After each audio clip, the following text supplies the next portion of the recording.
Am I the asshole for not attending my ex's friend husband's funeral?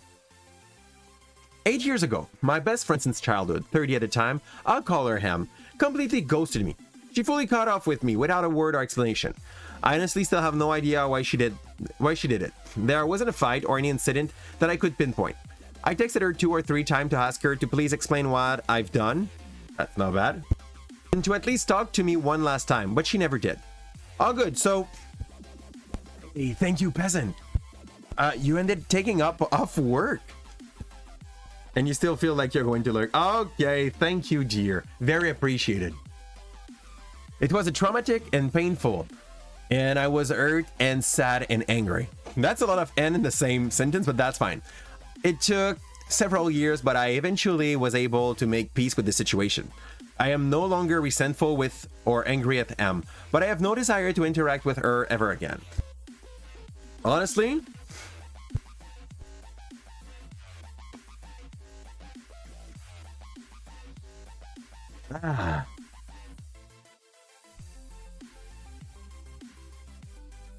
I don't know. Let's see how mature OP is.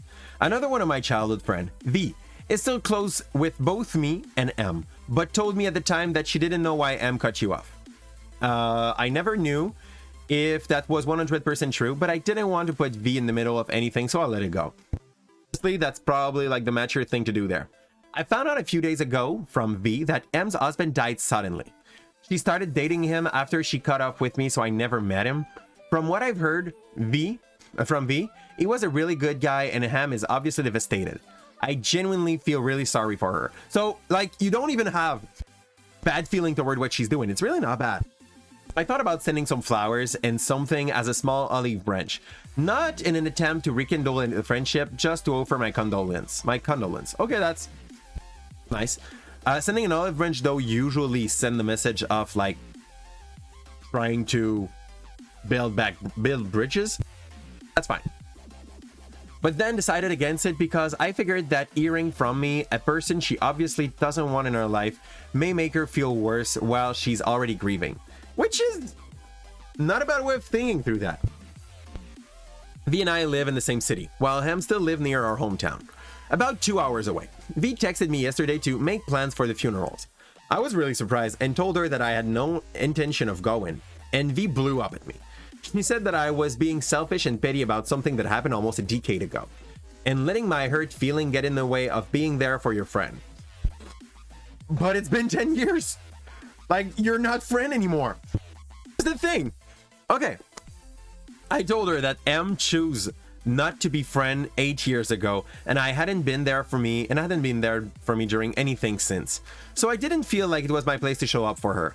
I also told V what I thought about sending flowers, that M probably won't even want to hear from me or see me. Considering that she hadn't reached out once since 2014, V told me that it was presumptuous to assume so I told V that she was being presumptuous to assume that M did want me there. Then V called me a coward. I mean, V seems a little close-minded to, like, hear a second point of view that is not hers. So, fine. I'm doing wonderful, Ruby. We're doing class today. We're gonna do, like, live situation where we're trying to find some conversation that went wrong. We're gonna do some philosophy later, where we're gonna see, like, what makes a bad argument and how we can fix that.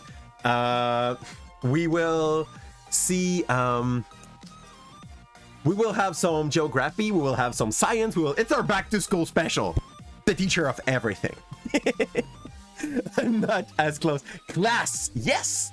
We're doing that today. Like, the character is very much different. We'll make the whole presentation on, like, what's the planning, starting at 4, like, redoing it at 4.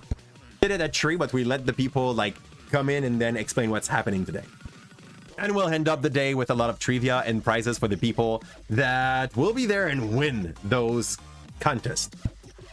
Those classes. Because, like, yeah, we're trying to make it interactive the best we can. You go back to school in 3 weeks. You don't want to go. I go back to school on the 23rd. I want to go, but I'm the teacher, so it's not the same. I'm not nearly as close to V as I've been with M back in the day. So if V decides to cut contact with me over this, it won't be the end of the world. But I'm curious, am I being the asshole by not reaching out to M? Honestly,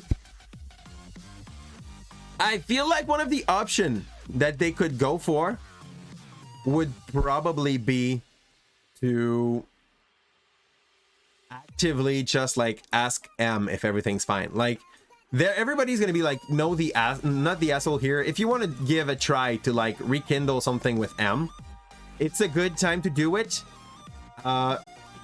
If not, you don't.